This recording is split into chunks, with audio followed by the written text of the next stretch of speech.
Okay.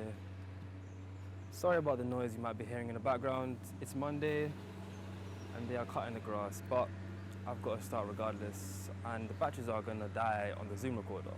So without further ado, let us begin. I'm here at Cedars Park and on a Monday morning, and this is a little highlight / recap video about what I did when I was away in Oxford for 3 days. So I got an email from Martin Webster, who is the Deputy Director of NEON, and he offered me the opportunity to film a conference that was happening in Oxford at Trinity College more specifically. So basically what's happening is that pretty much educational leaders in some way or form were coming together to discuss what they can do to improve the educational system in higher education for minorities. There were leaders from Australia, Africa, all over Europe, America, Asia, and of course the UK. And the Savile Foundation, or the Savile Foundation, wanted someone to film it. And because the Chancellor of UWL, the University of West London, was supposed to turn up there, that was the link that I had with getting this opportunity. They asked if someone could basically come and film, and it was a good opportunity for me. So major thank you to NEON, to Martin, who's the Deputy Director, and Graham, who is the Director of NEON, and of course Marcus, my course leader, for giving this opportunity. This video will recap, well, not really recap, just kind of show what I filmed, what it looked like, got a few interviews, and yeah, because I wasn't the person that they asked to edit the final version. So the footage has been sent off to the Savile Foundation to film. I'm just doing this for, you know, myself. I thought it would be cool to do it, so yeah. Without further ado, let's get to it. Let me show you what I did.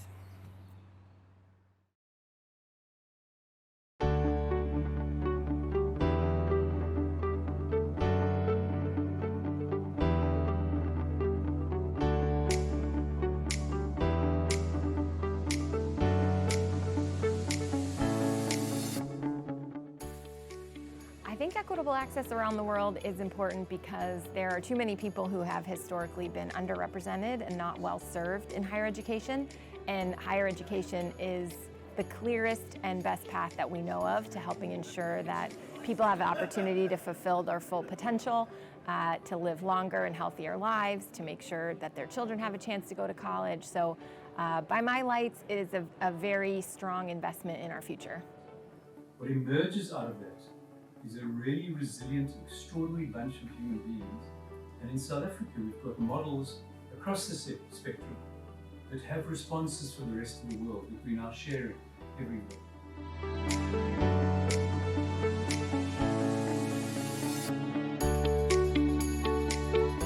Some places there's still a sort of social stigma of doing too well, so not rising above the particular group that we are in.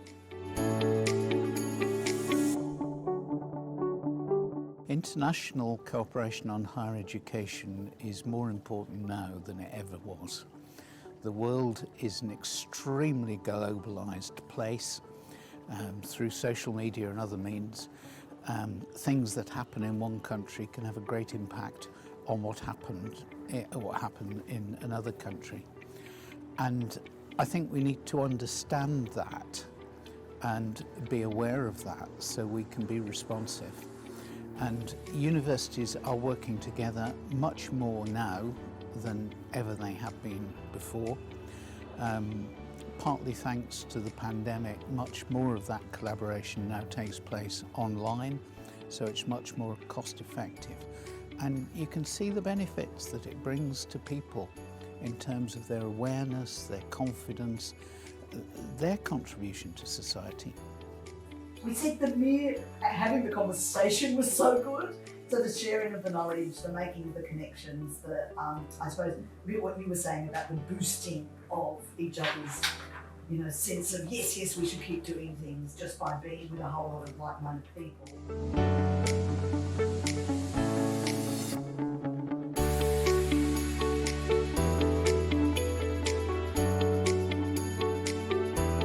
I would say that international cooperation on education is vital because we learn so much from one another, and there's no point in reinventing the wheel. I think seeing the problem, the issues, the challenges, the solutions through other people's experiences through the different optics just helps to make our programs and our thinking and our policies much more robust.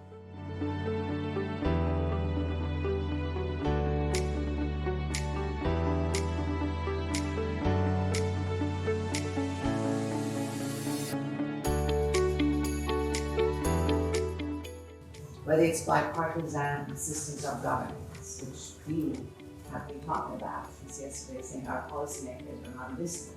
And why is that? Because their attention span is this long because they want to get re-elected. They don't care about what happens to our graduates beyond graduation. Well, the last 3 days have been so transformative, just recognizing that there are so many people, like-minded, equity-minded practitioners around the world that are in this together, that you're not alone when you're fighting the good fight for equitable access to higher education, and that you have a community you can count on and ideas you can bring together. I don't think any one country does everything perfectly, so learning how to learn from each other and grow together becomes such an important part. And in that, we are also educating ourselves as we create access to more education for others.